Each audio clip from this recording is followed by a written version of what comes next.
É com satisfação que eu e Paula Lobato, que vai se apresentar daqui a pouco, mediamos e apresentamos essa última mesa do programa Imaginar Futuros, que é um programa desenvolvido em parceria do Instituto Tomiotaki com o Instituto Francês já há 3 anos. Aqui a gente entende como um espaço de encontro, de reflexão entre artistas, ambientalistas, cientistas, ativistas, antropólogos e filósofos brasileiros e franceses, que têm se encontrado há 3 anos aqui para debater o estado da cultura e das artes e da natureza, né? Essa terceira edição faz parte de uma entre muitas parcerias que temos com o Instituto Francês, buscando articular esses encontros, esses diálogos entre intelectuais franceses e brasileiros. E aqui a gente reforça novamente, nessa segunda e última mesa, o agradecimento especial a Marion Loire, que está aqui conosco, e ao Patrice Pau, que são nossos interlocutores, pela confiança e pela colaboração em vários desses projetos, né? Antes de apresentar e passar a palavra para a Paula, eu queria agradecer muitíssimo às várias equipes do Instituto Tomiotaki que participaram ativamente desse processo, equipe de produção, de design, de captação, de relações institucionais. Agradecer especificamente ao Vitor Constantino, que está aqui, que está organizando desde o começo essa mesa para que tudo saia muito bem, e a Ana Roman, que também é curadora comigo dessa edição do Imaginar Futuros. Também trazer aqui o agradecimento à nossa tradutora, a Leslie, que está aqui, vai fazer essa tradução que vocês vão ouvir para o português e também para o francês, e para nossas intérpretes de Libras, que estão aqui, a Caroline Martins e a Nayane Olá. Oi, boa noite, gente. Eu sou a Paula Lobato, sou pesquisadora e designer aqui no Instituto Tomiotaki. Bom, hoje, nessa segunda mesa de debates do Imaginar Futuro, a gente tem a alegria de receber 2 professores e pesquisadores, o Guilherme Moura e a Sophie Gosselin. Esse encontro ele nos oferece uma oportunidade de compartilhar pesquisas e de qualificar as discussões sobre relações entre a técnica e o corpo, os saberes e as práticas tradicionais e as ecologias não ocidentais, nesse momento sensível que vivemos, que alguns chamam de antropoceno. Bom, vou começar apresentando o Guilherme, rapidamente. O Guilherme é antropólogo e realizador audiovisual. Ele já foi pesquisador visitante na Universidade de Brasília, na Princeton University e no Collège de France, onde integra o grupo Anthropologie de la Vie. Atualmente, ele é professor do Departamento de Antropologia da Universidade de São Paulo, da USP, onde coordena o coletivo Antropologia, Ambiente e Biotecnodiversidade, chama. Seu trabalho multimodal sobre os manejos do fogo no Cerrado foi amplamente premiado, inclusive pelo Prêmio Jovem Pesquisador da Société des Americanistes, que apoia a preparação do seu primeiro livro. Dentro da sua pesquisa, além da tese escrita, Guilherme também produziu o filme Outro Fogo, que ganhou prêmios e está disponível online para quem quiser assistir. Eu vou apresentar a Sophie, mas antes eu queria falar um pouquinho da dinâmica de como vai acontecer o encontro hoje.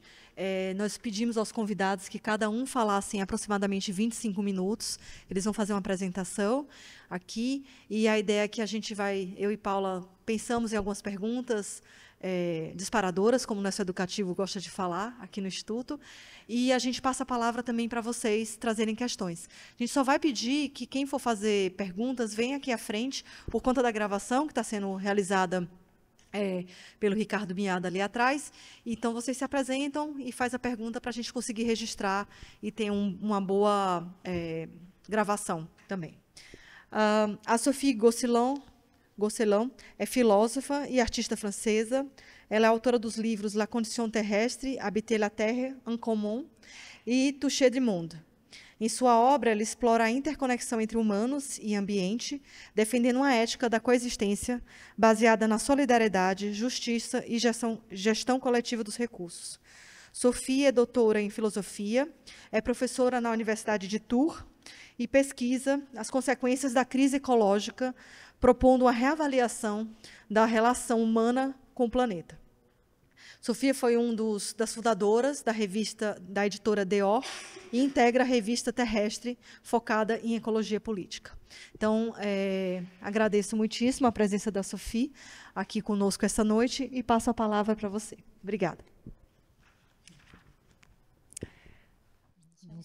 Boa noite a todos.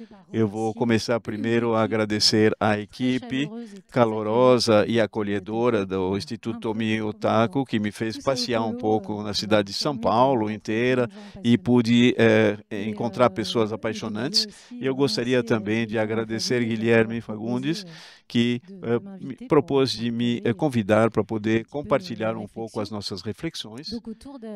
Com relação à questão, a gente tinha combinado antes sobre a noção de técnicas da vida. Antes de chegar nessa noção, gostaria de situar um pouco do que eu falei no âmbito do meu trabalho. Portanto, eu publiquei um primeiro livro que chama Tocar o Mundo, que foi publicado em 2019 na edição Deor, no qual propomos porque eu escrevo junto com um autor que se chama David G. Bartoli, e nesse livro propomos uma filosofia da natureza que pensava na via ativa como um processo emergente de cocriação das formas de vida através de uma concepção egocêntrica da técnica. Depois, eu publiquei um segundo livro que foi rapidamente apresentado, que se chama A Condição Terrestre, Habitar a Terra em Comum, na editora du Seuil. Exploramos as experimentações e os aspectos políticos que se desenvolvem no mundo hoje para atender aos problemas climáticos com relação a rios e a defesa da terra, das florestas, da água ou do ar. Atualmente, nós estamos trabalhando na escrita de um novo livro das transformações da forma de o habitar terrestre e as mutações das relações entre comunidades e territórios na era do capital. Esse trabalho é baseado em investigações com experiências coletivas. Hoje, diferentemente do livro anterior, está no contexto francês. Nas experiências coletivas, sempre há essas tentativas de inventar maneiras de habitar os meios de vida e, para esses coletivos, fazer alianças com os não-humanos num contexto de migração de espécies vegetais e animais e perturbações dos ecossistemas. É isso que nos interessa, como esses coletivos tentam inventar maneiras comunitárias multiespecíficas. Pois bem, eu estou falando de investigação, de pesquisa, pode ser estranho para um procedimento filosófico, mas de fato nós retomamos os métodos da antropologia, de imersão participativa, as entrevistas individuais. E de fato, por que fazemos isso? Porque nós tentamos agarrar de uma certa maneira, não apenas descrever um estado de fato, que parecem comunidades existentes, mas em vez disso, acompanhar a emergência de mundos nascentes. A hipótese de que hoje assistamos uma mudança muito forte política, cosmológica, e que de fato há tentativas de reinventar, de fazer frente a essa mudança através de outras maneiras de habitar e fazer o mundo. É isso que nós tentamos na nossa filosofia, através da observação das práticas e de acompanhar um pouco a emergência desses mundos nascentes. A pesquisa que nós estamos conduzindo se baseia em uma dupla hipótese. A primeira é que essas novas formas de habitar terrestre colocam no cerne do seu procedimento uma base que aquela promovida pela modernidade de pensar, de fazer a experiência do corpo humano na sua relação com as demais formas de vida e o território em si. O território habitado se concebe cada vez menos como uma porção de espaço apropriável sobre um modelo de corpo proprietário do que uma entidade viva, processual, pluriosa e plural, como um corpo território, no qual os humanos se sentem pertencer. Portanto, na grille de leitura fundiária da terra, substitui-se progressivamente a ideia de uma terra concebida como um meio vivo no qual se encontram várias formas de existência. Portanto, o desafio e o sentido da existência comunitária se torna, desde então, a capacidade de tomar conta das ligações que ligam os humanos no meio, inventando novas modalidades de acolhida do que dependem.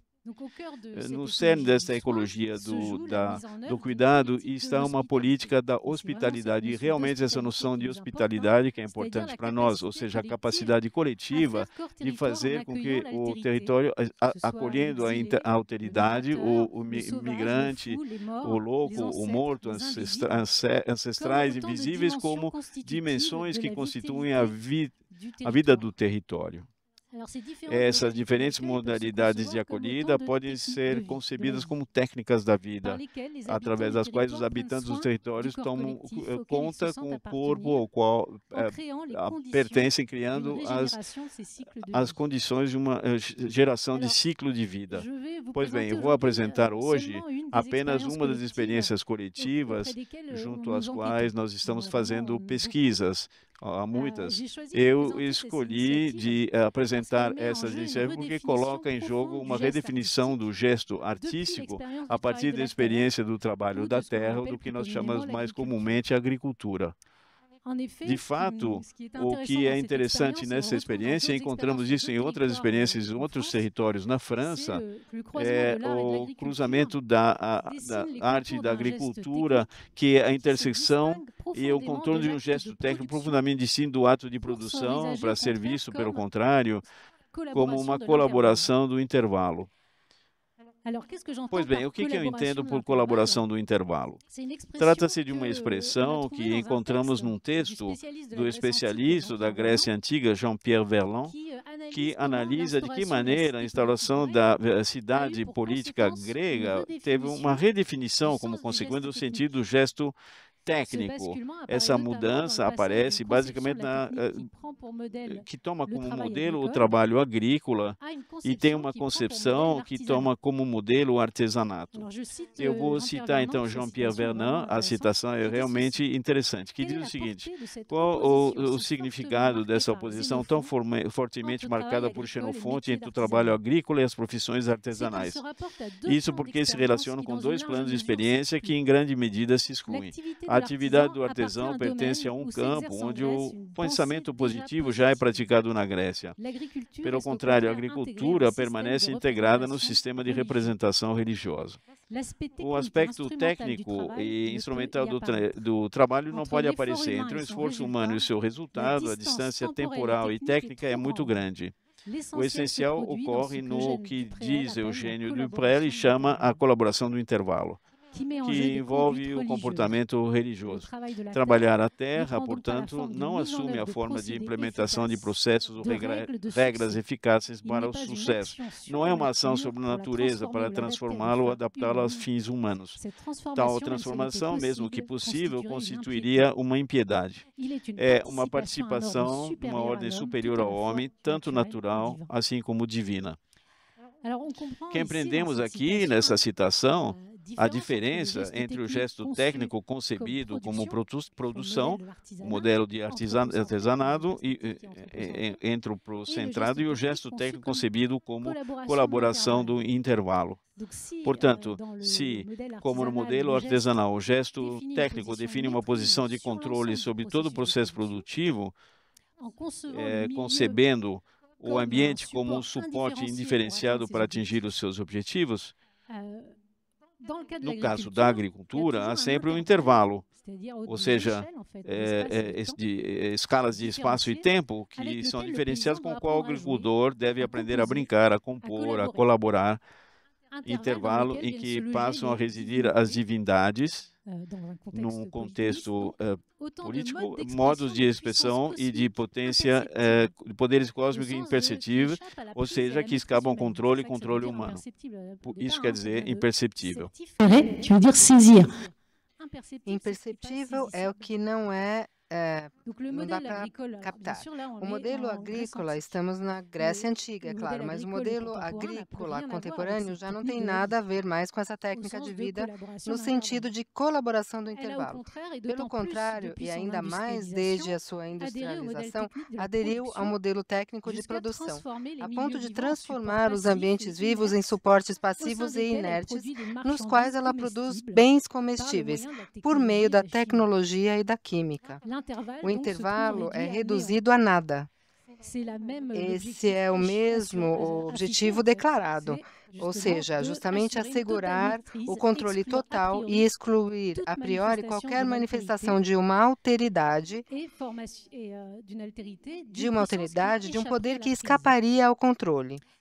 Mas é também excluir a consideração das diferentes escalas de espaço e tempo envolvidas na forma e na formação do próprio ambiente, considerando que vamos delimitar uma parcela e garantir um domínio e considerando todos os elementos que vão constituir esse meio. Na experiência de que vou falar, a interseção entre a arte e a agricultura, ou que outro coletivo muito próximo na França que se chama a agricultura nas artes, no plural, há, pelo contrário, a tentativa de reconexão com a vida e com a materialidade dos corpos em sua forma imprevisível. O ato de cultivar, trabalhar a terra, criar animais, plantar árvores frutíferas, insere-se num processo mais amplo que torna-se um com o território e se ressensibiliza às diferentes formas de vida que o habitam e o atravessam.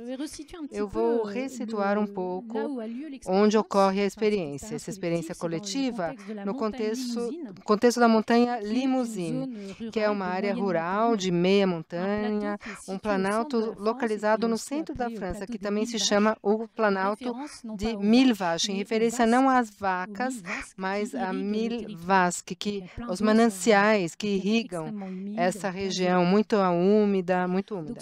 Então, esse território, depois da Segunda Guerra, ele se tornou estratégico, entre aspas, para o desenvolvimento econômico da nação.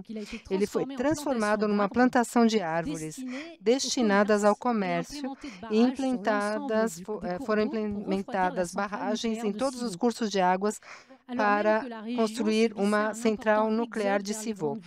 E, nesse momento, havia um êxodo em direção às grandes cidades. Então, essa montanha Limousin é característica dessa natureza moderna sacrificada no altar do crescimento e do progresso, reduzida ao único estatuto de recurso explorável, uma natureza proletarizada por uma economia extrativista. É preciso imaginar, antes era uma planície vazia, sem nada, e depois da guerra eles decidiram fazer uma zona de plantação. A gente viu monocultura só florestal. Mas o que é interessante, tinha um êxodo muito grande, é um dos territórios com menos habitação da França. Houve novas gerações de habitantes que chegaram no território a partir da década de 70 até hoje e que iniciaram o processo de reabitação comunitária das terras.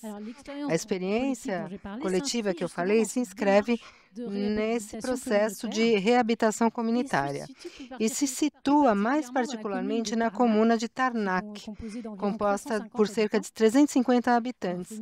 É preciso imaginar, é montanha, tem algumas pequenas cidadezinhas, aldeias, entre 150 a 400 habitantes em cada cidadezinha. Então, essa cidadezinha, o nome é bem conhecido na França, porque nos anos 2010 houve uma repressão do Estado muito forte e violenta, porque aqueles que sofreram a repressão foram um jovem coletivo de um anarquista autônomo, a maior parte vindas das grandes cidades, que se instalaram na pequena cidade para mudar essa comunidade e que foram recebidas pelo prefeito comunista da cidade, que via a possibilidade de continuar uma tradição de resistência do território. Então, alguns deles são conhecidos por terem sido membros do Comitê Invisível e por terem escrito o livro A Insurreição que se aproxima. E eles foram acusados de terrorismo num julgamento que terminou depois de quase 10 anos com a demissão. Nos 20 anos que se seguiu a este caso, esse coletivo de neo-rurais mudou profundamente, não só sob a influência da violência da repressão, que dispersou as pessoas que moravam lá, mas também com contato com os outros habitantes e atores da montanha, assim como do próprio território. Em particular, essa transformação que nos interessa. O que acontece com uma utopia política quando ela conhece um topos, ou seja, um local, quando ela deve ser encarnada em corpos? Foi essa transformação entre o ideal político projetado por esses jovens que eram da cidade e foram para a montanha e o que aconteceu 20 anos depois, quando foram postos à prova. Então, esse coletivo composto por cerca de 50 pessoas possuía terras e dispõe de espaços de convivência comuns, mercearia, bar, carpintaria, hortas, forno de pão, zonas de recepção. E, recentemente, cerca de 10 pessoas comprou um terreno que se chama Javô, para construir lá, a longo prazo, uma espécie de escola de terras, mas também para desenvolver lá uma subsistência e um pomar. As duas pessoas que nesse pequeno grupo são mais envolvidas, elas vêm do mundo da arte. Tem o Guillaume, que estudou arte e depois se voltou para a carpintaria e arquitetura vernacular, quando ele se juntou ao coletivo logo no início. Depois, sua nova parceira, Marianne, que chegou mais recentemente ao coletivo. A Marianne, até 5 anos atrás, ela era diretora do Centro de Arte e Paisagismo de Vassivière, que é um centro muito conhecido na França em torno de arte e paisagismo. Ela abandonou o emprego, que era bem remunerado, para se juntar ao coletivo e fazer jardinagem em Javô, porque ela tinha a sensação que a experiência existencial que tinha levado ela à arte estava secando nesse quadro muito restritivo do ponto de vista formal e administrativo, mas, sobretudo, porque parecia a ela que a experiência estética que ela oferecia nos quadros de representação, enquanto diretora do Centro de Arte, não permitia que ela transformasse o mundo como ela acreditava no início.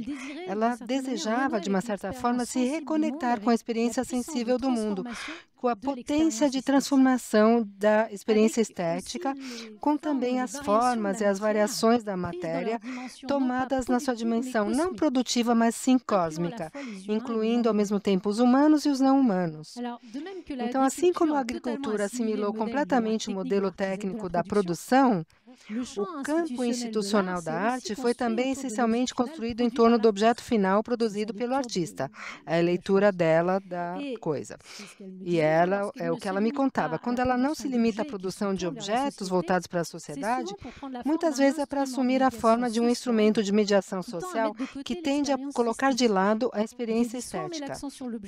Ou seja, a pura experiência estética desencarnada ou a uma forma de instrumentalização da arte e uma perda da experiência estética. E, portanto, ela queria se reconectar com a arte como uma abordagem transformadora de si mesma e do mundo, com uma capacidade de se colocar à prova de forma pessoal e coletiva da presença no mundo. Então, a Marianne e o Guillaume começaram a jardinar esse terreno em Javô totalmente coberto de arbustos. Então, eu percebi, ao escrever a apresentação, que as fotos estavam muito fragmentadas, mas vocês têm um pouco a ideia de como é a paisagem lá? Aqui eu vou mostrar um pouco o terreno, a região. Essa é a Marianne.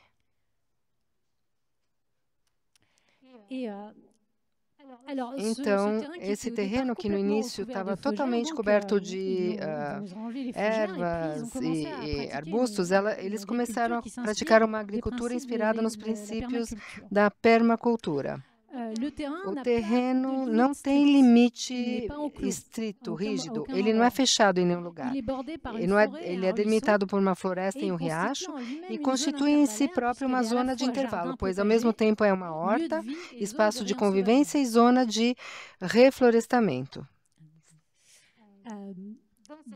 Nessa zona, eles querem compor com a vida vegetal, animal e vegetal, mas também o desafio é abrir uma zona de metamorfose coletiva que inclui os humanos, os não humanos e sua relação. Poderíamos dizer, do ponto de vista, que a Marianne e o Guillaume fazem uma agricultura inversa. É o campo que os cultiva, ao inverso deles cultivarem o campo. Eles se concebem menos como os proprietários de um terreno, como que os hóspedes de um meio vivo, de um corpo-território com um pomar, a regeneração desses ciclos vitais. Eles deram ao terreno uma forma de corpo, com a cabeça, essa é a cabeça, corresponde à cabeça vista de cima, que é formada por um grande local onde tem um altar, uma espécie de altar. Eu chamo de altar. É um altar vivo que recebe a terra e a miscelânea de árvores. Outros coletivos, quando eles vão ao território, eles levam micélio e terras de outras árvores antigas que contêm a memória dessas árvores. E a ideia é misturar nesse espaço com farinha e outros elementos de fermentação para fazer uma espécie de poço de memória terrestre. Então, esse é um pouco a cabeça, essa enorme árvore, e depois tem o peito, que tem a forma de dois grandes pulmões. Depois tem a pelvis, com plantações de formato circular, e duas grandes faixas de terra compostas por montículos cultivados, que eu estou mostrando aqui, duas faixas de terra, que são semelhantes à parte inferior do corpo, as pernas, ao pé das quais existe uma área de compostagem. Tudo isso rodeado por árvores e arbustos silvestres. Então, a atividade de plantação não responde a um plano definido a priori, mas está prevista numa forma de experimentação permanente. Então, o Javô constitui um lugar onde outras relações com os seres vivos são feitas. Como o terreno não é cercado, tem muitos animais selvagens. A primeira plantação de árvores frutíferas foi uma catástrofe, porque os cervos comeram tudo. É interessante a reação que eles tiveram com relação a isso. Eles decidiram não fechar o terreno, mas encontrar técnicas para afastar esses animais das árvores, mas sem excluí-los totalmente. E eles encontraram um meio de afastar esses cervos decorando as árvores com guirlandas. Tem, como com pelos de cabrito, que tem um cheiro que os cervos não gostam. Então, essa guirlanda com pelos de cabrito funciona como uma técnica de negociação do intervalo, que estabelece uma distância sem retirar, sem pesticidas, sem cercear nada. E um outro problema das toupeiras. Um animal que faz galerias subterrâneas e come todas as raízes. A presença delas no território é o sinal de uma ruptura do ciclo natural e do desequilíbrio multiespecífico, porque os predadores, como a raposa, são cada vez menos numerosos devido à caça. A maioria dos agricultores coloca mini guilhotinas no solo que cortam a cabeça dessas toupeiras, ou então colocam grelhas.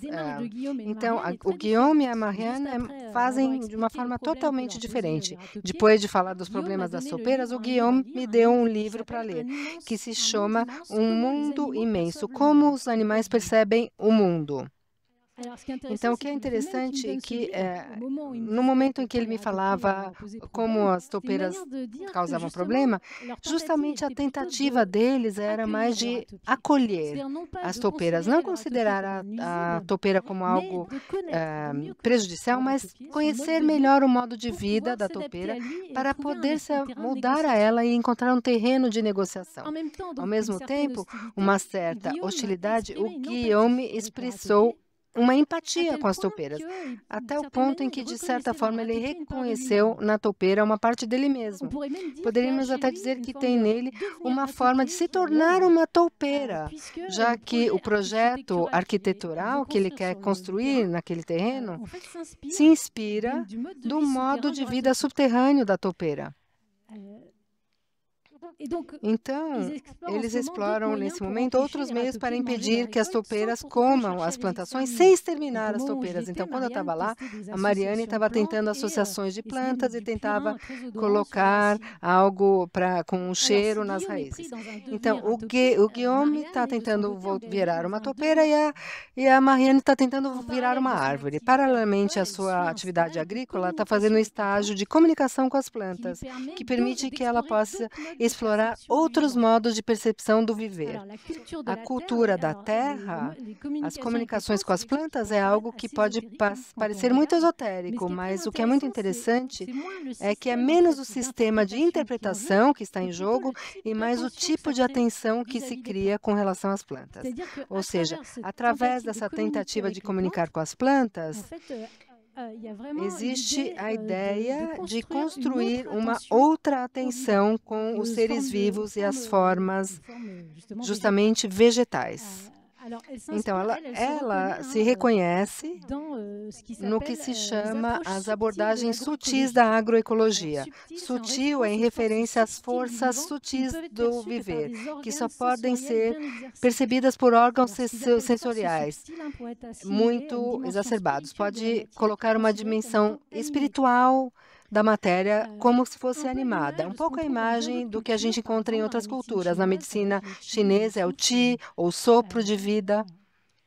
O que parece mais interessante é como isso modifica o trabalho sobre a comunicação com as plantas. Isso modifica a relação e a forma de se relacionar com o meio, através do exercício dos sentidos, uma outra atenção à paisagem, com processos dinâmicos de linhas intensivas de circulação que aumenta o espectro das experiências, e eles tentam sentir o movimento interno das árvores, fechando os olhos, tocando as árvores e reescrevendo o movimento, a dinâmica, pensar a árvore no aspecto dinâmico. Então, novas dimensões da sensibilidade humana são exploradas, e isso permite reconectar-se não só com o lado selvagem não humano, mas também implantar o que poderíamos chamar de um corpo meio, um corpo que se estende para além da unidade anatômica, a qual a modernidade circunscreveu a experiência do corpo, assimilando-o a uma máquina produtiva. O corpo meio é, pelo contrário, um corpo sensível e relacional, inscrito num emaranhado de vínculos que o constituem e que evoluem ao longo da existência. A experiência do corpo ambiente, o meio, é um primeiro passo na experiência efetiva do corpo-território. Tornar-se árvore, tornar-se uma topeira, deixando-se cultivar pelo terreno. E Mariane Guillaume desenvolve, portanto, uma abordagem que consiste em reconhecer a preexistência e a preeminência do lugar sobre a existência individual. Reconhecer que o lugar é povoado para se deixarem povoar por ele pouco a pouco.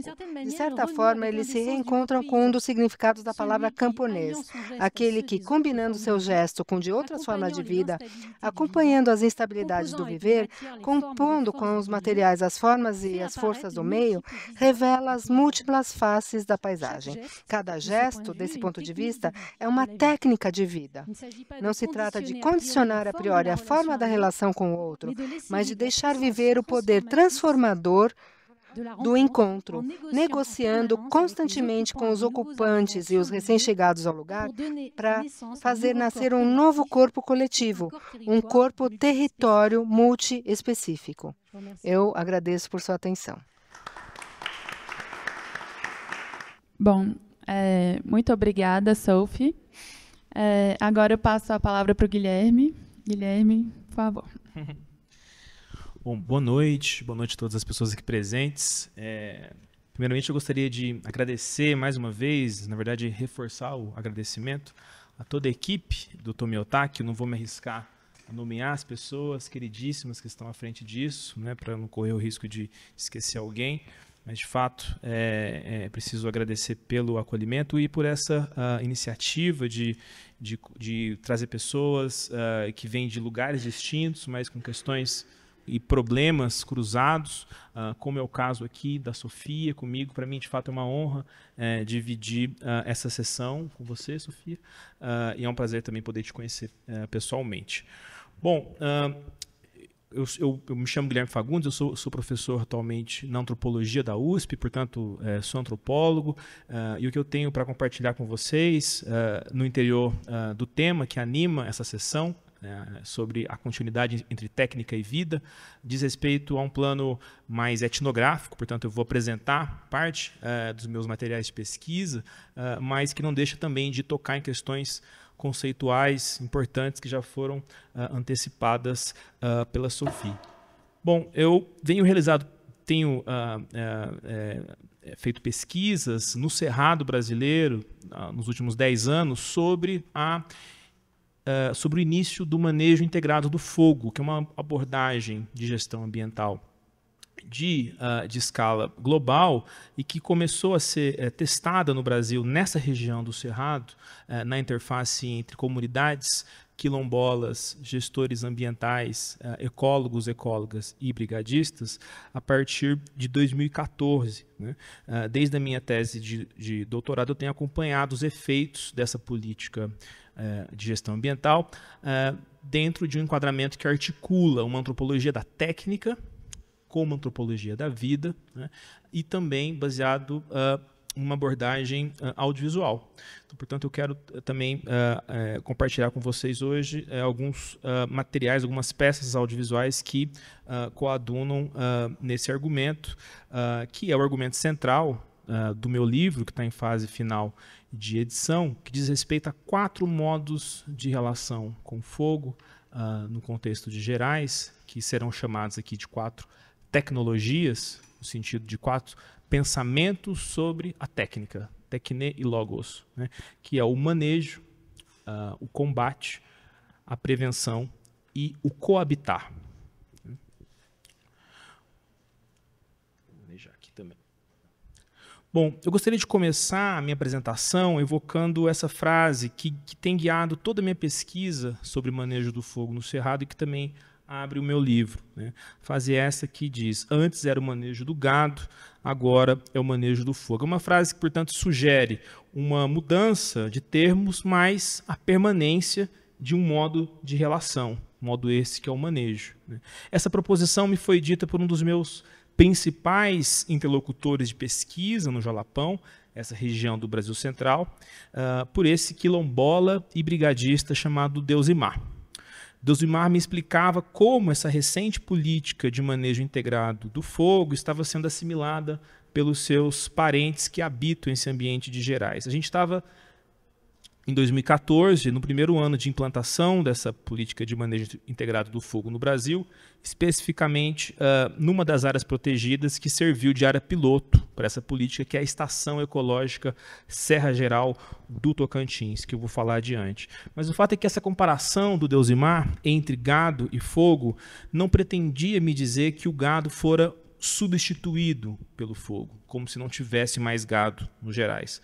A transformação por ele evocada era de outra ordem. Ela dizia menos respeito à obsolescência do sistema agropastoril local chamado de solta, a criação na solta, sem cercas, e mais ao surgimento de um novo modo de relação com o fogo, modo este pautado pelo manejo. Modo este que reabilita, ao mesmo tempo em que transforma, as práticas de queima no ecossistema de Gerais. Parte da minha pesquisa, a parte central, é buscar perseguir trânsitos entre modos de relação com gado e modos de relação com fogo. Modo esses que a gente pode chamar de técnicas, né? Ou seja, como que as técnicas de criação do gado também se irradiam para as técnicas de manejo do fogo, né? E como que a técnica pode ser uma entrada para a gente, de fato, conseguir compreender as variações do modo de existência do fogo. Vocês vão ver adiante que trata-se de um fogo que anda, que come, que deita, que bebe, etc. Ou seja, como que a técnica de criação bovina pode ser uma gramática, e de fato é, nesse contexto dos Gerais, para assimilar essa expressão do fogo. Bom, o livro está em fase final de edição. Ele apresenta uma etnografia de histórias, temas e problemas relacionados justamente a essa transformação, com foco nos primeiros experimentos de queima no contexto do Jalapão. Mas o que a gente está chamando aqui de manejo integrado do fogo não é um excepcionalismo no Brasil. De fato, há um movimento global de retomada das práticas de queima indígenas, as cultural burns, que tem sido reclamado por povos indígenas da costa oeste americana, sobretudo Califórnia, mas também Canadá e também Austrália, sobretudo no norte da Austrália, que reclamam as práticas de queima em termos gerais, né? Enfim, claro, tem uma série de especificidades, mas como algo no interior de uma medicina ambiental, né, vinculada a esses ecossistemas que evoluíram com o fogo, né? Ou seja, chamando a atenção a essa necessidade de devolver as práticas de uso do fogo para os povos indígenas, né? Descolonizar o manejo do fogo e com isso também que passa, por sua vez, inclusive que toca o tema dessa sessão, né? Pela retomada dos territórios, né? Um dos elementos centrais é que não há manejo do fogo sem a garantia dos usos e do habitat vinculado a esses territórios. Bom, no caso brasileiro, esse projeto chamado Projeto Cerrado Jalapão, ele foi iniciado em 2014, né, nessa região do Jalapão, e ele é fruto de uma cooperação internacional envolvendo o governo brasileiro e o Ministério do Meio Ambiente da Alemanha, tendo como uma, à época, das suas principais motivações, as possibilidades, mesmo ansiedades, vinculadas ao mercado de créditos de carbono, na expectativa de que, com essa mudança do regime do fogo, ou seja, a diminuição dos incêndios florestais, né, e o aumento de queimas prescritas no início da época seca, né, queimas prescritas que eu vou falar adiante, né, haveria, portanto, uma possibilidade de comercialização de créditos de carbono vinculado às emissões evitadas. É algo que já ocorre na Austrália, né, e que, à época, era pensado a ser também implementado no Brasil, né. Esse é o contexto do Jalapão, numa área do Brasil Central, né, fica no interior dessa área que também é tida como a última fronteira de expansão do agronegócio no Brasil, que é o Matopiba, né, esse acrônimo entre os estados de Mato Grosso, Tocantins, Piauí e Bahia. E o Jalapão se constitui enquanto um grande mosaico de unidades de conservação e também de territórios quilombolas em distintas etapas de reconhecimento, identificação e demarcação, né? Nessa grande área, eu realizo pesquisa na Estação Ecológica Serra Geral do Tocantins, essa área grifada em amarelo, né? Uma área, é a segunda maior unidade de conservação de proteção integral do Brasil, do Cerrado brasileiro, de 716 mil hectares, né, que na sua parte norte, aqui em tom vermelho, está localizado o território quilombola das comunidades do Rio Novo, Rio Preto e Riachão. São comunidades que habitam essa área de uma maneira bastante singular, mas vinculada aos usos do fogo e às práticas de queima, habitam através das áreas queimadas e não a despeito das áreas queimadas, né, com uma pirodiversidade, a gente poderia chamar, que se vincula às práticas de caça, de criação de gado na solta, de agricultura, de roças de toco, roças de esgoto e também a coleta do capim-dourado. Bom, o meu trabalho, né, eu tenho tentado desenvolver um programa de pesquisa que articula, como eu disse anteriormente, 4 tecnologias, 4 modos de relação com o fogo, notadamente o habitat, compreendido aqui enquanto um modo de convivência nas queimadas, ou seja, como essas comunidades criam maneiras absolutamente sofisticadas de conviver, né, ou seja, de habitar os gerais através das áreas queimadas. Eu vou falar disso um pouco hoje para vocês. A segunda é o combate, né, essa tecnologia voltada a um fazer apagar, né, a prevenção, que é um fazer não queimar, e o manejo, que eu pretendo concluir a fala, vinculado a esse fazer queimar. Ou seja, não é simplesmente deixar queimar, mas é fazer queimar onde, quando e como de um modo bastante específico, né? Essas 4 tecnologias vinculadas ao fogo também implicam em 4 processos de individuação e mesmo de corporeidades distintas, que é o tema também dessa sessão, né? Bom, com base em referências metodológicas, muitas das quais também compartilhadas pela Sophie, né? Ou seja, uma antropologia da técnica, uma antropologia da vida e também a tradição francesa de estudos biopolíticos, eu tenho tentado compreender esses 4 modos de relação, como eu disse, como tecnologias, né? Ou seja, porque associam atos, gestos e modos de ação com processos singulares de subjetivação através do fogo. E seguindo a proposição canônica do Marcel Mauss, esse antropólogo francês, e também de uma linhagem de autores e autoras que a desenvolveram, o emprego do termo tecnologia não se refere aqui ao sentido valorativo, como se houvesse uma ruptura da tecnologia em relação às técnicas, né? E também não se refere à oposição entre modernidade e tradição, né? Ou seja, como se tecnologia fosse do âmbito da modernidade, computadores, né? E a técnica algo enfim, menos sofisticado, etc., né? A noção de tecnologia, ou seja, esse sentido lato de estudo da técnica e de pensamento da técnica, consiste nessa abordagem numa convenção simétrica, né? De simetrizar esses 4 modos de relação e eminentemente metodológica. O intuito aqui não é outro do que dar ênfase em modos de relação e subjetivação associado a determinados conjuntos de ações técnicas, né? Se a gente tiver que eleger um único argumento que atravessa essas 4 séries tecnológicas e que estrutura o livro, ele consiste em demonstrar a existência de correspondências entre 4 modos de relação com fogo e 4 tipos de relações sociais. A minha inspiração advém aqui da intuição apresentada por André-Georges Audricourt, esse aluno de Marcel Mauss, que no seu ensaio intitulado Domesticação de Animais, Cultivo de Plantas e Tratamento do Outro, ele parte dessa correspondência entre os modos de relação com os seres viventes e os modos de organização social, inclusive políticos, né? Eu parto dessa intuição para tentar, de alguma maneira, compreender como que as transformações no interior da gestão ambiental, dos modos de relação com o fogo, ou seja, quando as unidades de conservação deixam apenas de combater o fogo, mas passam também a manejá-lo, quais efeitos isso repercute também para as relações entre gestores ambientais e povos e comunidades tradicionais. Em termos mais concretos, antes da política de manejo, uma certa fobia diante do fogo por parte da gestão ambiental orientava um controle coercitivo das práticas de queima quilombola, né? A partir da política de manejo, entretanto, essa negatividade do controle sobre o fogo se converte para uma positividade da sua modulação, ou aquilo que o epistemólogo da medicina Georges Canguilhem chamou de normatividades vitais. Assim, os quilombolas, signatários de um termo de compromisso com o ICMBio, passam a ser incentivados a queimar.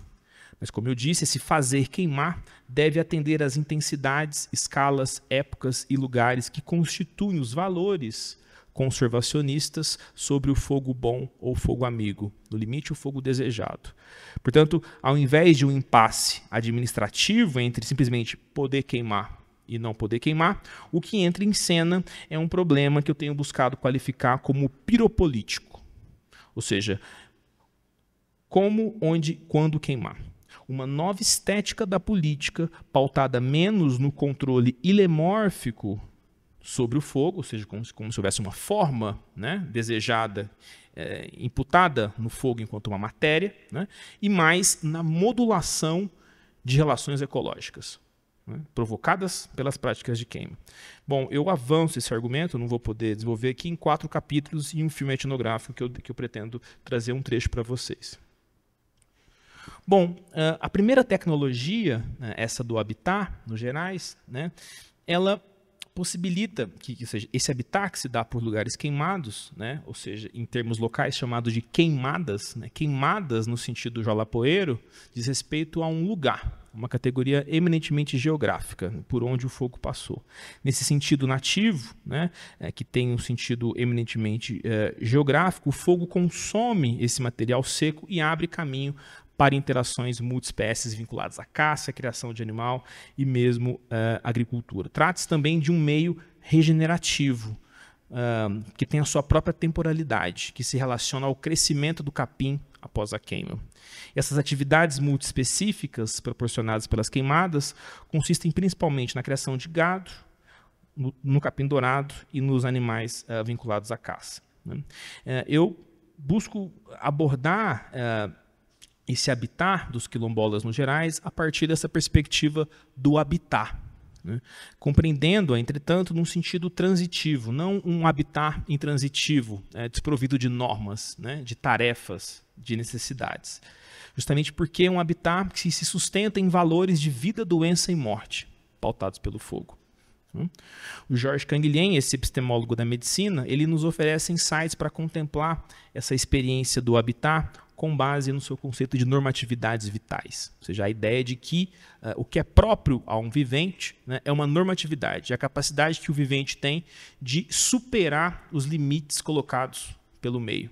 Isso que seria a ideia de uma normatividade vital, ao contrário de uma normalização institucional que padroniza comportamentos. Eu qualifico essa teoria da vida, no Gerais, como uma atividade normativa, precisamente porque ela atua estimulada por afetos, sensações e modos de afecção. Em outras palavras, o que justifica essa concepção transitiva do habitat, nos Gerais, como mobilidade normativa, está menos relacionado ao planejamento ou controle individual e mais ao fato de que as práticas de queima são orientadas por afetos que orbitam em torno da saúde do gado, da comensalidade vinculada aos bichos da caça e da promoção do estímulo ao capim dourado. É por isso que o habitat nos Gerais não deve ser considerado como uma forma anômica ou desprovido de normas, como movimentos aleatórios que acontecem continuamente, mas sim orientado por valores vinculados a interdições, pausas, doenças e riscos letais, vinculados tanto ao excesso, mas também quanto à falta de fogo. Mas se não se trata de um habitat anômico, desprovido de normas, também não é o caso de pensá-lo de forma autônoma, como se os quilombolas tivessem autonomia vinculada ao fogo. Autonomia pensada aqui enquanto controle. E para avançar esse argumento, é necessário ampliar essa característica transitiva do habitat ao sentido nativo e único de uma ideia de liberdade, que é um conceito absolutamente polissêmico, a gente sabe, e sobretudo quando vinculado às lutas afrodiaspóricas e aos povos quilombolas, a ideia de liberdade assume contornos variados numa gramática política, e que aparece muito nos trabalhos sobre os Gerais. Mas a justificativa de evocação desse conceito de liberdade, que é uma expressão nativa, não é outra senão deslocar uma imagem de autonomia que é crucial para a gestão ambiental. Isso porque a incompatibilidade dessa noção de autonomia enquanto controle reside em reforçar uma configuração de sujeito capaz de se autogovernar. Autonomia enquanto autogoverno, de dar a si mesmo as próprias normas e gerir os seus recursos. Ao contrário de senhores de si mesmo, essa ideia de liberdade enquanto autonomia, as experiências do quilombola nos Gerais com fogo nos desvinculam dessa imagem de autonomia humana separada dos processos vitais. Como eu pretendo trazer alguns trechos para vocês, a ideia daqui é de queimar quando a natureza pede. Outra expressão importante é liberdade para seguir o gado. Uma série de expressões que mencionam o fato de que essa liberdade dos Gerais ela é absolutamente fiel a formas de vida que extrapolam os humanos. É uma liberdade para seguir forças e exterioridades que não lhes são próprias, e não uma liberdade para fazer o que se quer fazer. É um argumento que a gente poderia passar, enfim, a noite toda tratando disso, mas, em resumo, por que evocar esse argumento, que eu pretendo concluir a fala retomando ele, é a ideia de que a gente precisa compreender como que esses povos e comunidades que convivem com o fogo há tanto tempo conseguem e criam soluções para conviver com o fogo sem depender de uma ideia moderna de controle. Né? É como se a nossa grande, digamos assim, armadilha é sempre dizer, ou eles não têm controle nenhum sobre o fogo, portanto são, enfim, uns piromaníacos, né? Ou a gente projeta a eles uma ideia de controle que é própria a uma configuração do sujeito ocidental e moderno. Né? Esse depoimento, que não foi registrado por mim, mas sim por uma mestranda chamada Lilian Lindoso, que também era gestora ambiental de uma outra unidade, na sua pesquisa de mestrado, é bastante revelador dessa incompatibilidade da noção de autonomia para o caso do habitar dos Gerais. Quem falou para Lilian Lindoso é o quilombola Gilvan, habitante do Rio Novo, para quem eu abro aspas, dizia o Gilvan. Hoje nós estamos sendo escravizados porque nós não podemos fazer o que nós pode, sabe? E de primeiro a gente fazia o que bem a natureza pedia. E o que nós podíamos fazer. Não tinha problema nenhum. Hoje em dia é tudo em cima da regra. E se pular fora, a gente é multado. Bom, essa liberdade de fazer o que a natureza pede, como diz o Gilvan, ou também como sempre me dizia o Tocha, à época presidente da Associação Quilombola, né? Liberdade para seguir o gado. Né? Essas duas proposições nos remetem exatamente ao que eu estou chamando aqui dessa transitividade do habitar quilombola nos Gerais. Um habitar cuja liberdade consiste em seguir e atender os desejos mais que humanos. Nessa perspectiva, parece ser mais apropriado abordá-lo como um conceito de liberdade, não como anomia, ausência de normas, nem como autonomia, mas sim como uma heteronomia. Ou seja, considerando que o seu nomos dessa heteronomia vem de fora, vem de uma exterioridade. Né? E ele diz respeito a ritmos vitais, afecções animais e mesmo a patologias ambientais, que eu não vou poder avançar em detalhes agora, a gente pode falar depois durante as perguntas. Mas o fato é que são normas produzidas pelos movimentos imanentes à própria vida, né? E não normas coercitivas que são exteriores, né? No sentido de padronizar comportamento. Né? E um argumento dessa magnitude, ele se justifica aqui para enfatizar o modo como os quilombolas convivem com o fogo, como que esse modo de convivência com o fogo deriva justamente da sua capacidade engenhosa de se deixar afetar por normatividades que não vêm deles mesmos, que não lhes são próprias, mas sim dos mundos próprios, das formas de vida que são valoradas por eles, sobretudo o gado assume uma primazia nesse universo. São exatamente essas afecções heterônomas os embriões de onde emerge sua resiliência. Eles possuem um modo de liberdade, portanto, que não contradiz a necessidade de satisfazer os desejos da natureza. Né? Eles nos ensinam a conviver com forças como o fogo sem exigir seu controle total, da mesma forma que convivem com os bichos do pastoreio sem domesticá-los completamente, essa criação na solta. Bom, esse é um argumento que conclui a primeira parte do livro, né, e que também justifica, talvez, o argumento central do livro, mas, como eu disse, se articula com essas três outras tecnologias. Né? Mas, como eu disse, né, além do habitar, né, há ainda o combate, a prevenção e o manejo. Né? E a necessidade de diferenciar essas quatro tecnologias, né, provém, digamos, de uma demanda etnográfica, né, enfim, é algo próprio, né, a pesquisa, né, mas também tem implicações de cunho político e mesmo administrativo, que eu pretendo falar adiante. Né. Essa segunda parte da pesquisa nos desloca, portanto, do habitar quilombola para isso que a gente pode chamar aqui de uma tecnologia de combate. Né. Desde os anos 2000, um conjunto de áreas protegidas no Brasil, chamadas de proteção integral, né, onde pessoas de direito não podem habitar, né, essas unidades foram criadas no Brasil, particularmente no Cerrado, e o Jalapão é um lugar central para a conservação do Cerrado. Se sobrepondo a esse sistema agropastoril hiperextensivo chamado de solta, né, e já retratado tanto por trabalhos socioantropológicos e mesmo em trabalhos ficcionais como Guimarães Rosa. Né?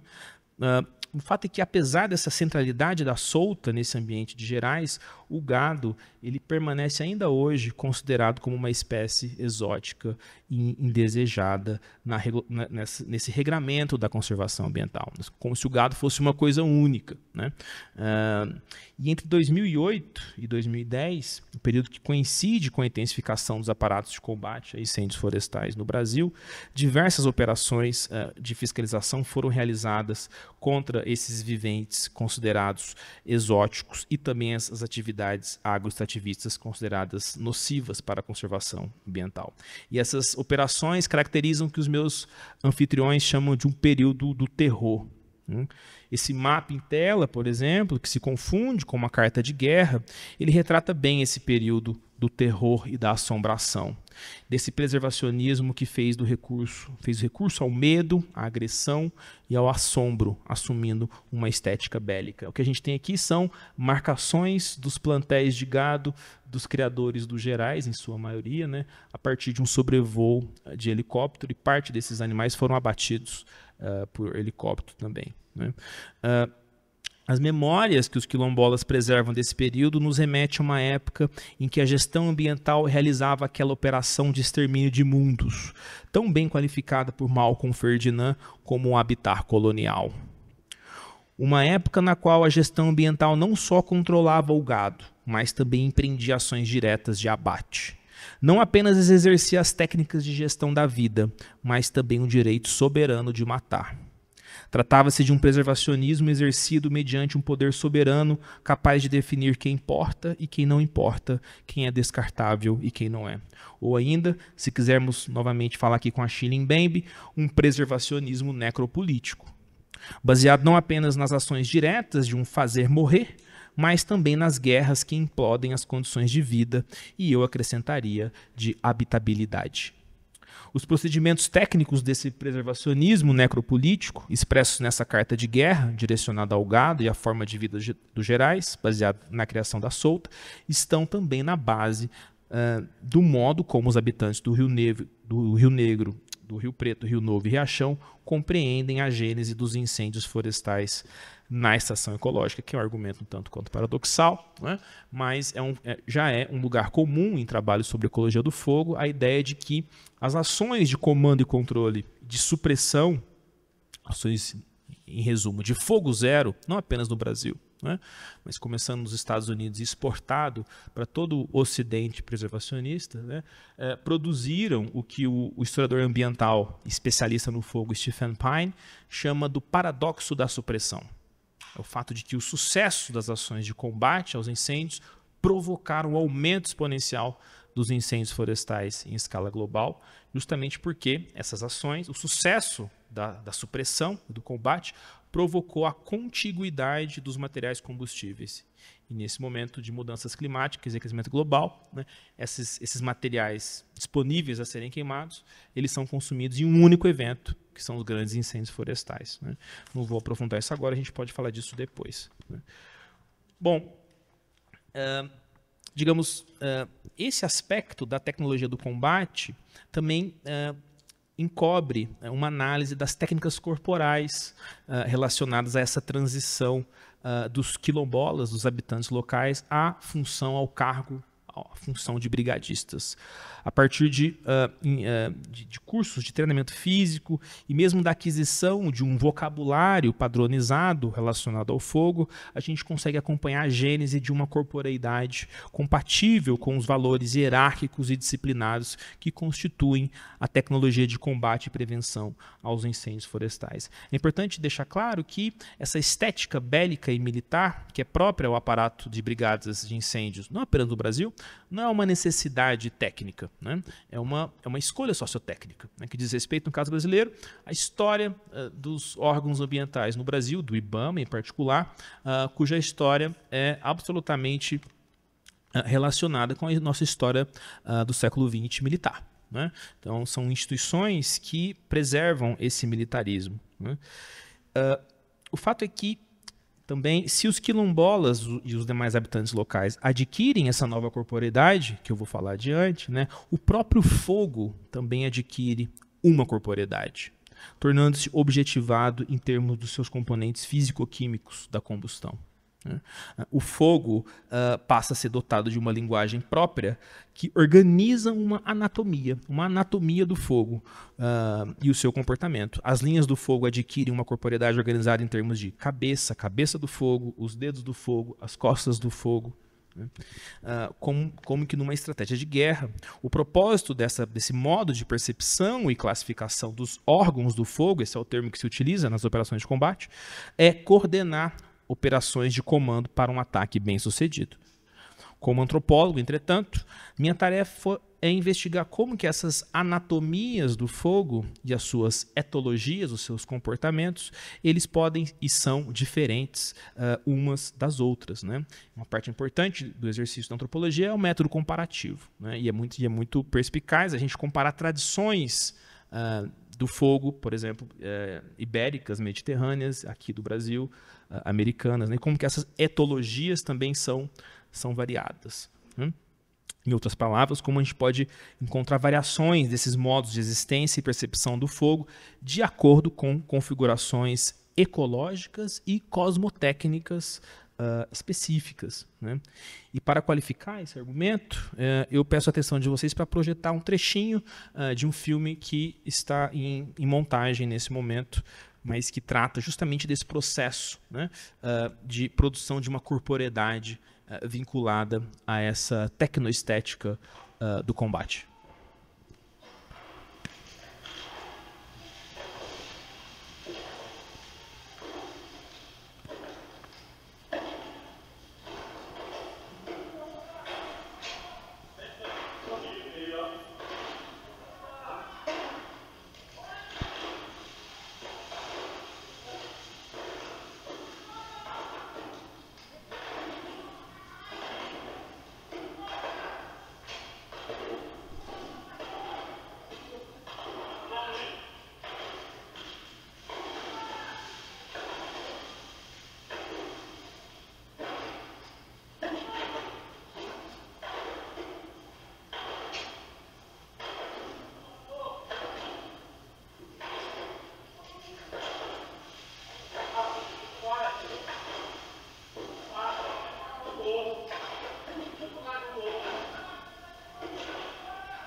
Bom, como eu tenho dito, né, talvez a arquitetura analítica desse projeto de pesquisa consiste em estabelecer homologias entre modos de relação com o fogo e relações sociais, né? Sendo esse o caso, no final desse segundo capítulo, a gente consegue estender ao próprio fogo aquilo que Michel Foucault já havia dito sobre as ações de treinamento humano que caracterizam a tecnologia disciplinar. Avançando um passo, portanto, em direção às homologias entre os modos de relacionamento com o fogo e o tratamento da socialidade humana, ao lado de Georges Audricourt. Esse capítulo também demonstra como que nesse universo tecnopolítico do fogo, o poder soberano do combate não se opõe, não se contradiz e não anula o poder disciplinar de controle. Portanto, soberania e disciplina são tecnologias compatíveis. Mesmo o treinamento de combate a incêndios florestais associa, num único plano tecnológico, as ações de combate e prevenção, ou seja, tanto o poder soberano de fazer apagar, quanto o poder disciplinar de fazer não queimar. E o terceiro capítulo ele serve precisamente para contemplar esse segundo aspecto dessa tecnologia de combate e prevenção. Ele trata, portanto, da prevenção. Essa terceira parte da pesquisa permanece, portanto, nessa tecnologia disciplinar, mas é dedicado ao seu aspecto preventivo. E ela busca retratar como que o próprio fogo também se torna um instrumento e alvo das ações conservacionistas de disciplinamento, uma espécie de disciplinamento do próprio fogo. Eu faço isso a partir de relatos, planos de proteção e outros documentos institucionais presentes nos arquivos dessa unidade de conservação entre os anos de 2009 e 2013. Né? Eu vou acelerar um pouquinho o tempo, né? Mas o fato é que esses são imagens desses aceiros negros que recortam a unidade, né? Que é uma técnica específica de controle onde o fogo não pode expandir para além dessas pequeas linhas pretas, né? Fazendo com que o fogo seja uma alteridade negativa. Você queima um pouquinho para que não venha um grande incêndio, né? Mas o fogo não é tratado como uma alteridade benéfica para o ecossistema, né? É uma negatividade tolerável, né? O fato é que, inspirado por esse poder disciplinar, a gestão ambiental poderia então estabelecer uma relação de subjetivação instrumental que transforma não só quilombolas em brigadistas, mas também o fogo em uma ferramenta. Esse é o devir ferramental do fogo, né?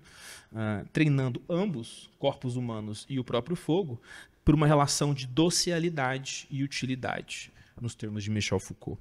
Como na dialética negativa de uma vacina, né? O fogo aqui ele é introduzido em pequenas doses apenas para provocar um tipo de reação imunológica no ambiente, fazendo um pouco da autoviolência para se proteger de uma violência ainda maior, que seria letal. Isso significa que a ocorrência do fogo nos aceiros negros, retratados nessas quatro mapas de aceiro, né?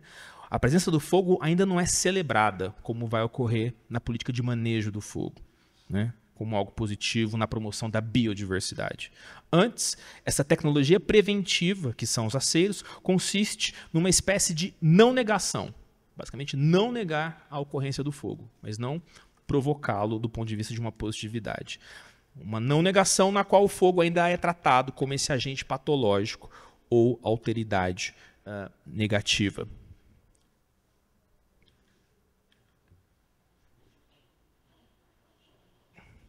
Opa, desculpa.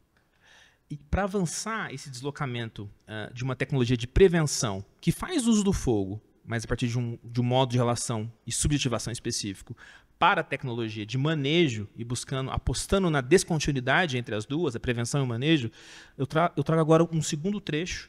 Esse é de um outro filme chamado Outro Fogo, que já foi mencionado aqui.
Se adaptar a essa forma, aquele nosso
Posso parar por aqui, então.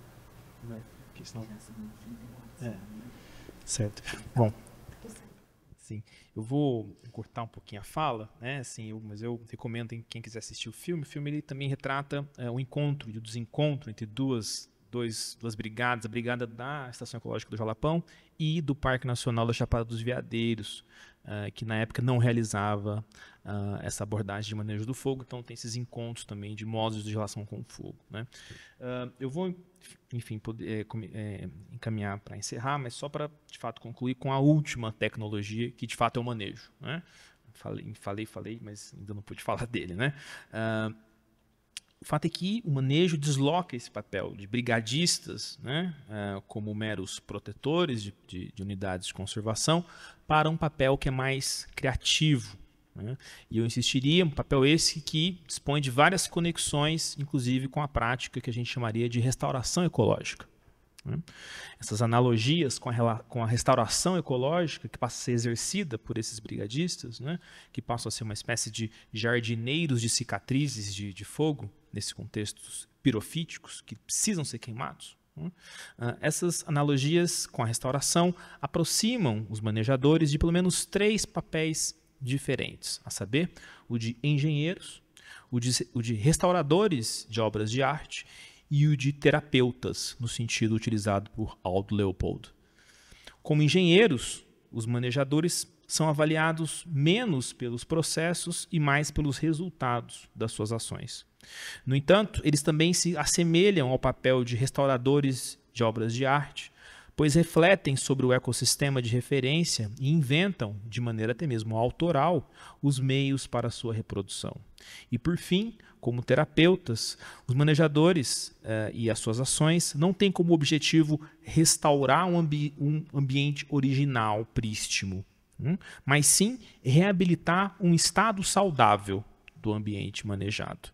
E essa profusão de papéis nos mostra como as práticas exercidas pelos manejadores tornam-se menos disciplinares, no sentido de que falava, que a gente trazia junto com Michel Foucault, e mais biopolítico, propriamente. Isso significa que, e esse é especialmente o caso, porque o manejo do fogo se torna menos relacionado à prevenção de incêndios florestais e mais a um conjunto de procedimentos associados às dinâmicas de reprodução, fertilidade e mortalidade de espécies e animais, né? Eu vou ter que finalizar por aqui. Eu poderia trazer elementos a respeito dessa feição autoral e mesmo artística, né? Expressões como dar uma pincelada na área, né, com fogo, né, realizar uma queima cirúrgica, né, e como que cicatrizes de fato assumem autoria. Esse é o fogo do João, essa é a cicatriz do Deusimar, né, tem o traço dele, né. Tudo isso nos mostra como que, ou seja, manter essa imagem dos manejadores à imagem dos brigadistas é algo pobre que não se sustenta mais etnograficamente, né. Eu vou de fato ter que finalizar, mas o que eu gostaria de, se eu tivesse tempo que eu ia concluir, é porque agora o que entra em cena é um problema piropolítico, né?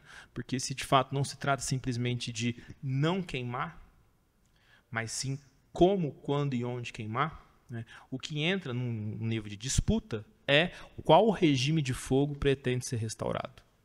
É um regime de fogo que vai atender os valores conservacionistas e as espécies chaves que são celebradas pela conservação, as paisagens, os ecossistemas, ou as espécies, as paisagens, os ecossistemas e os mundos próprios aos quilombolas dos Gerais. Ou seja, o fogo ele vai ser modulado, né, para conformar qual forma de vida, né? Essa é a piropolítica. Mas eu encerro por aqui. Obrigado mais uma vez.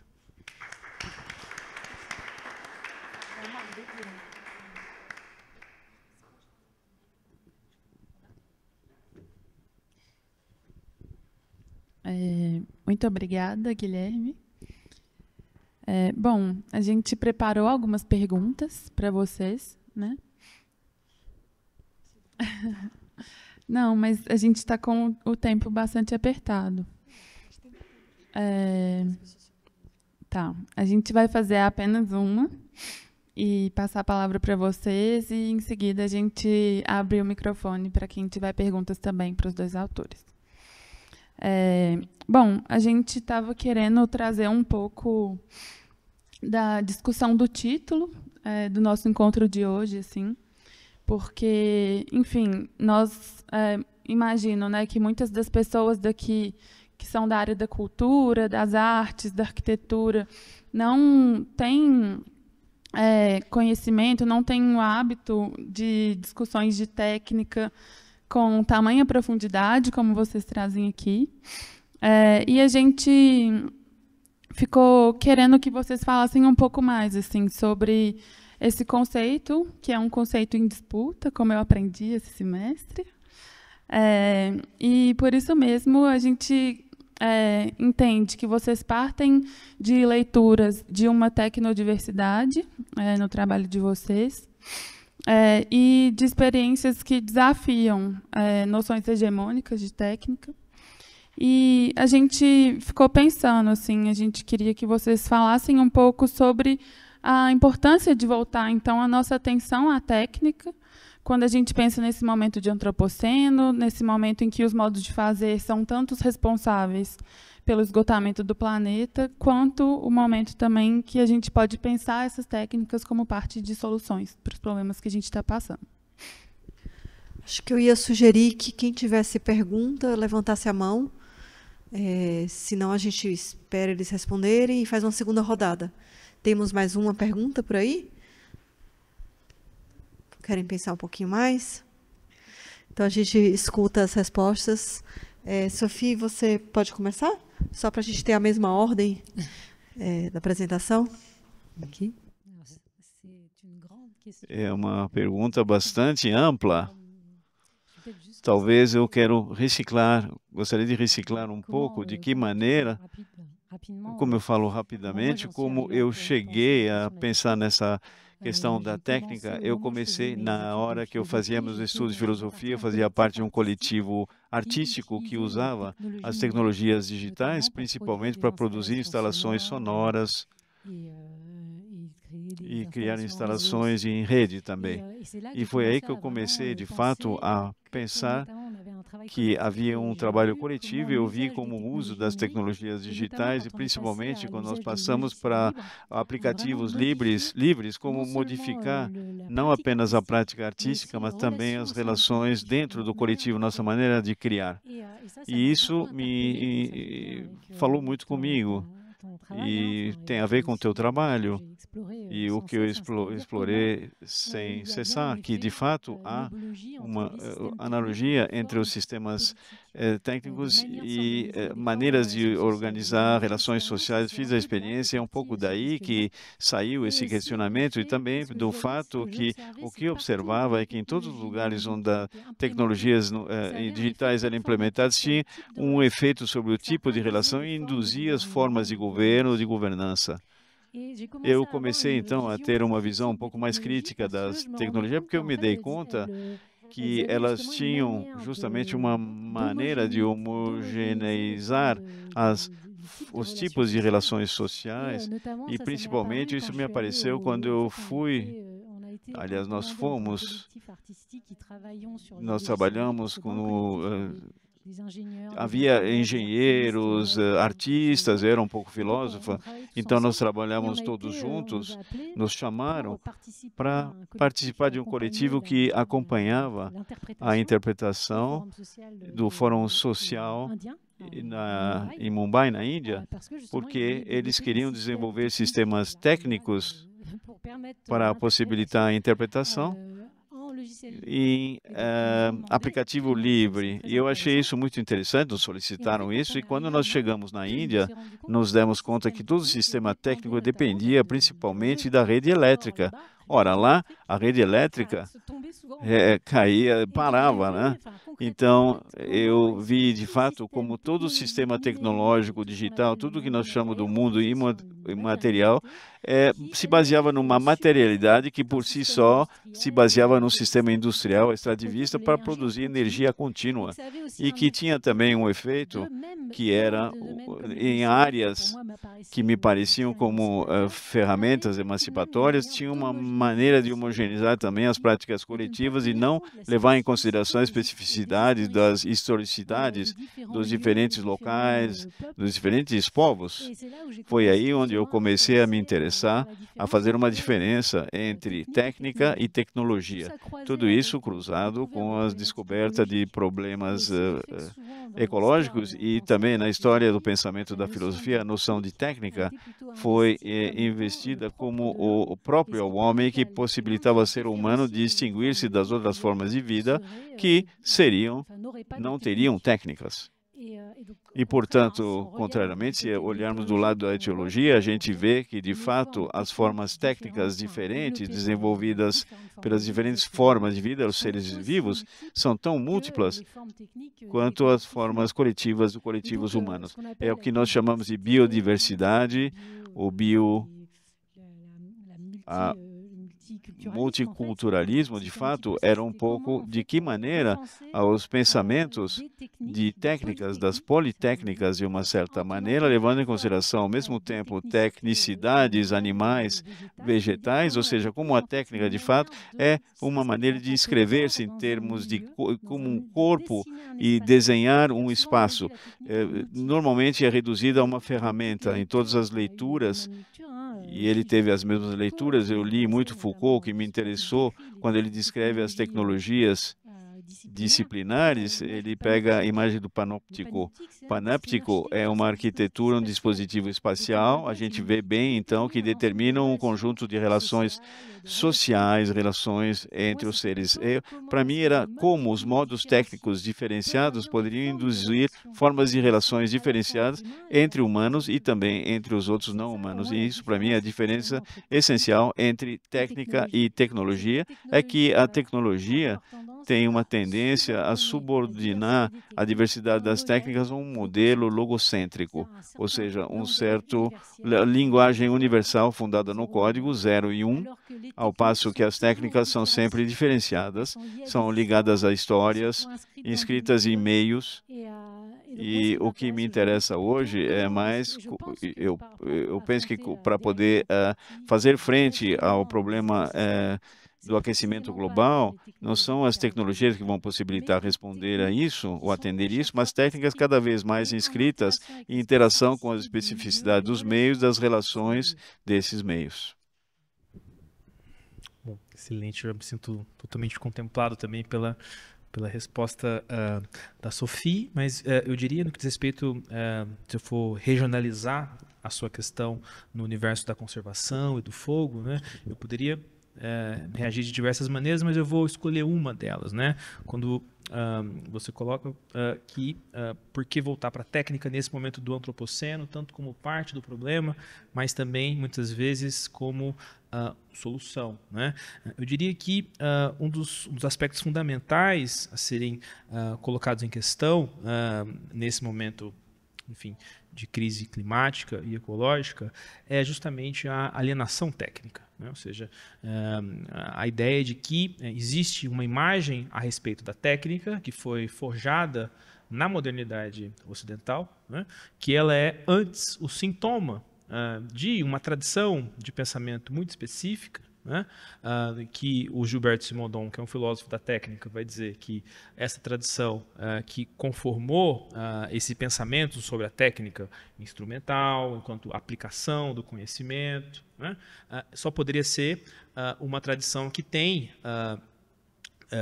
no seu elemento precursor uma sociedade dividida entre senhores e escravos, né?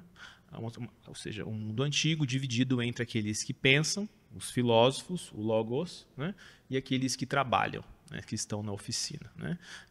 E a filosofia e toda a tradição filosófica depende, nos termos do Simondon, dessa separação que vai dar numa alienação técnica sobre aquilo que ocorre no interior da oficina. Se a gente for generalizar o modelo da oficina, né, e ampliá-lo para o próprio planeta, a gente vai perceber a atualização dessa alienação tanto no âmbito da cultura, né, quanto no âmbito da natureza.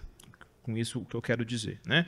Parece que tanto no âmbito da cultura, né, do universo das artes, né, e das ciências humanas, inclusive, né, não menos, né, há, nessas variações da tradição ocidental, permanece ainda uma alienação técnica que diz respeito ao lugar menor que a técnica ocupa no interior, seja da formação filosófica, né, seja das nossas ansiedades atuais em torno do pensamento, né, seja os pensamentos indígenas, né, seja os regimes de pensamento alternativos, né. É como se a gente estivesse sempre exercendo uma espécie de narcisismo, né, que é buscar outras filosofias não ocidentais, né?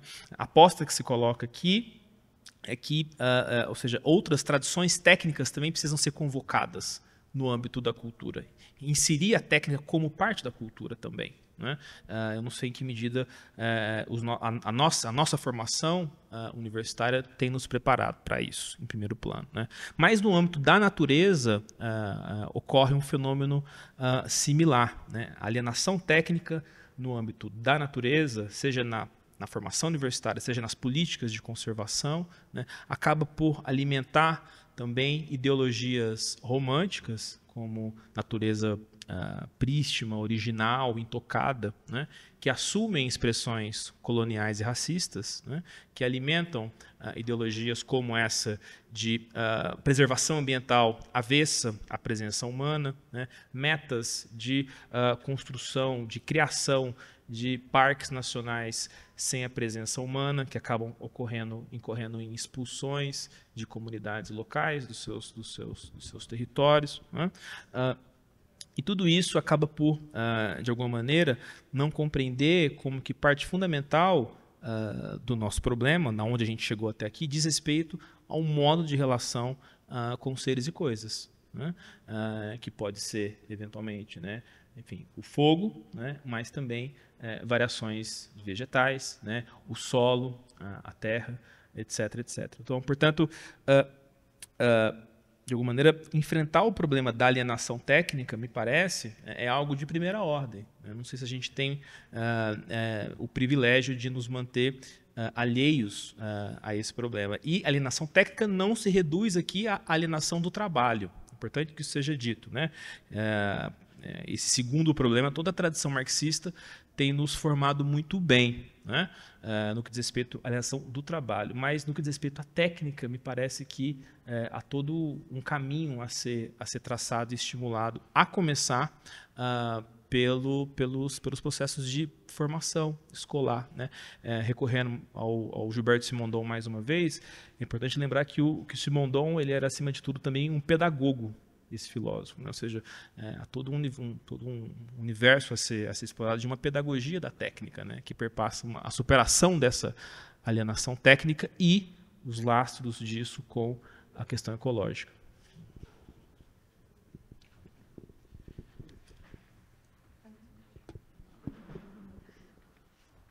A gente tem algum tempinho aí? Mais alguma questão? Senão a gente tem aqui mais uma. Mas a gente queria ouvir vocês também. Posso fazer a última?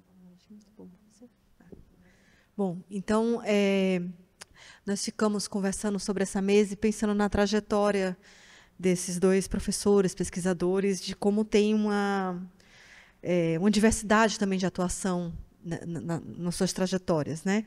E ficamos pensando na discussão que o Antropoceno promove, que convida instituições culturais, como museus, ou mesmo instituto, como a gente está vendo aqui, a se tornarem agentes de transformação, indo além da exibição de objetos, promovendo práticas, mas de maneira que possa conectar, estimular, conectar visitantes humanos e não humanos. Então, a gente apresentou um pouco do currículo da Sophie, como artista, editora, além de filósofa e professora.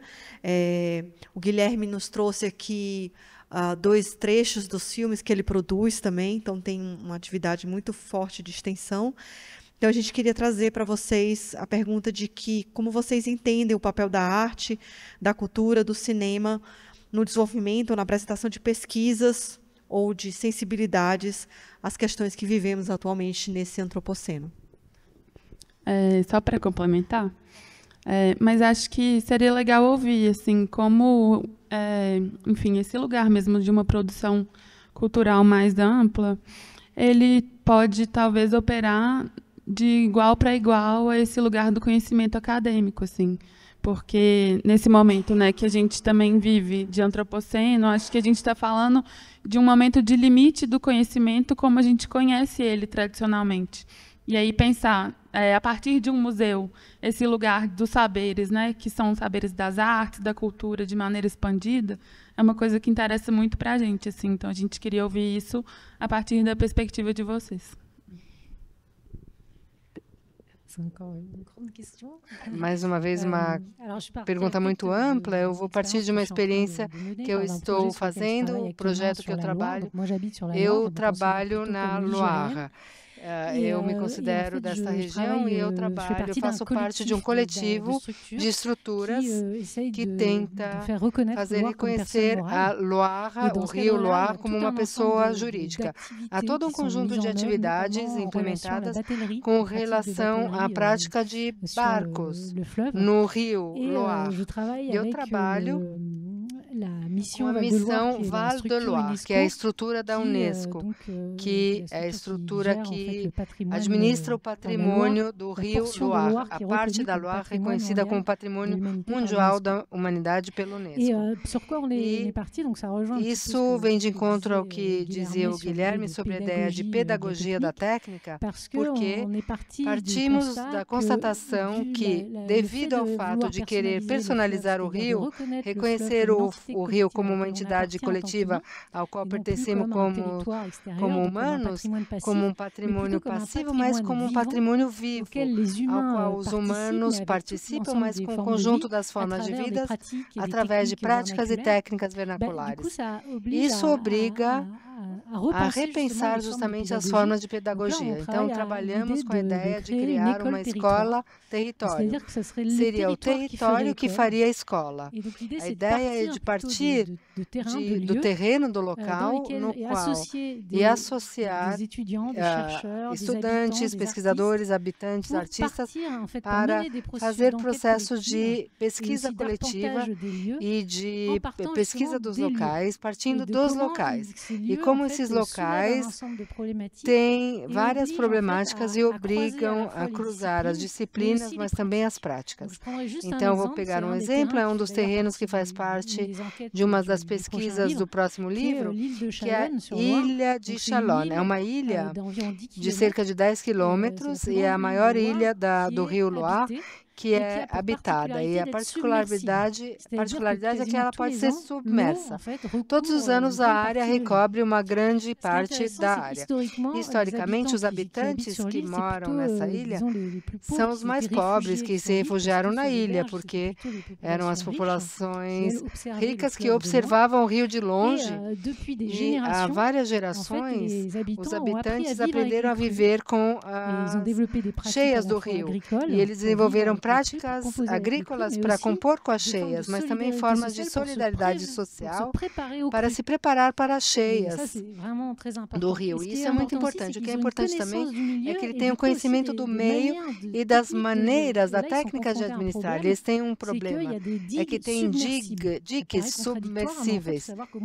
E como os diques que cortam, é uma invenção moderna, que cortam a água. Então, eles tinham preservado esses diques submersíveis e hoje é porque tem um imaginário que é de fazer a área selvagem. Então, a ideia das coletividades territoriais é dizer, vamos deixar a natureza fazer, não vamos manter os diques submersíveis. O problema é que tem o risco de desaparecer. A ilha pode desaparecer, não dá mais para morar na ilha. O que é interessante é que eles moram nessa ilha, mas eles vivem com o meio. E, por exemplo, tinha uma zona que tinha sido construída e que estava afundando. Então, engenheiros vieram e que disseram, é preciso construir isso. Então, eles colocaram cimento no terreno. E uma das pessoas locais falou, nunca vai funcionar. Daqui a 2 anos, vocês veem o turbilhão de água, vai ser destruído. O engenheiro ficou bravo, falou, vai funcionar. E 2 anos depois afundou. Porque o cimento é uma tecnologia que é anti-meio, que não pode se adaptar à especificidade do meio. Então, estamos deixando trabalhar como, através das práticas artísticas, através dos cruzamentos entre pesquisas científicas e saberes vernaculares dos habitantes, podemos justamente tentar fazer uma escola para organizar uma reapropriação democrática do meio.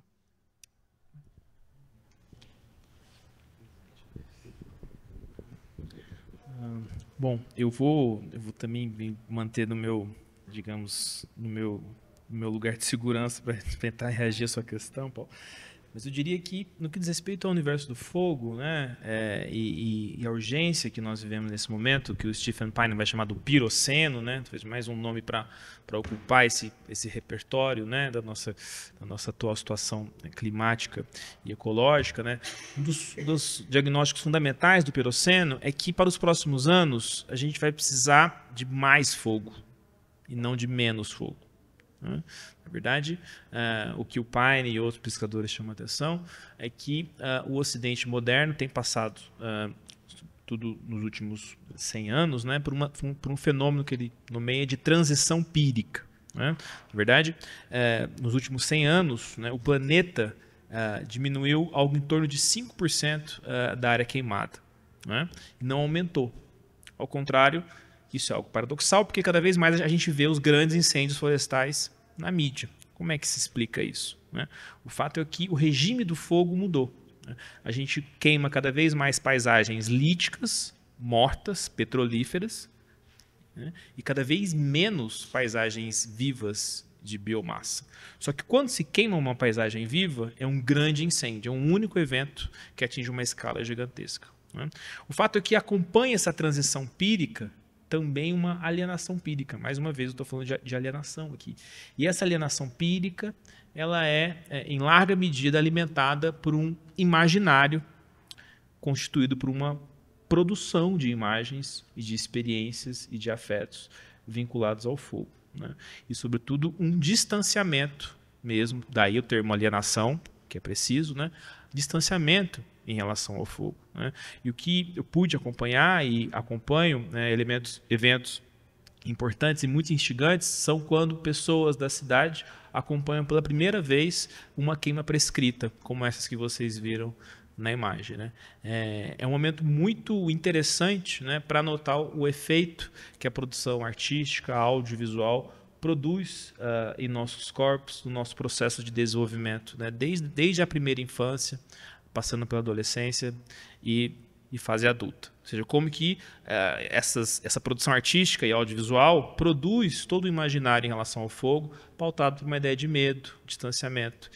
E reabilitar o fogo em paisagens pirofíticas, como é o caso do Cerrado, das savanas australianas e da costa oeste americana, essa reabilitação do fogo também perpassa um deslocamento de uma produção audiovisual militarizada, vinculada ao fogo, em favor de uma outra produção audiovisual. Qual? Variadas. Né? Ou seja, não precisa ser única, uma só. Né? Portanto, eu gosto muito de uma frase da Maya Deren, que ela vai dizer que a arte, mais ou menos isso, a arte não te promete nada, mas ela te possibilita uma experiência. Né? Então, ou seja, é fundamental nesse momento reabilitar experiências vinculadas ao fogo, por exemplo. Né? E daí a convocação de todo o universo da arte e da produção audiovisual é de primeira ordem e se expressa, inclusive, com uma importância ecológica.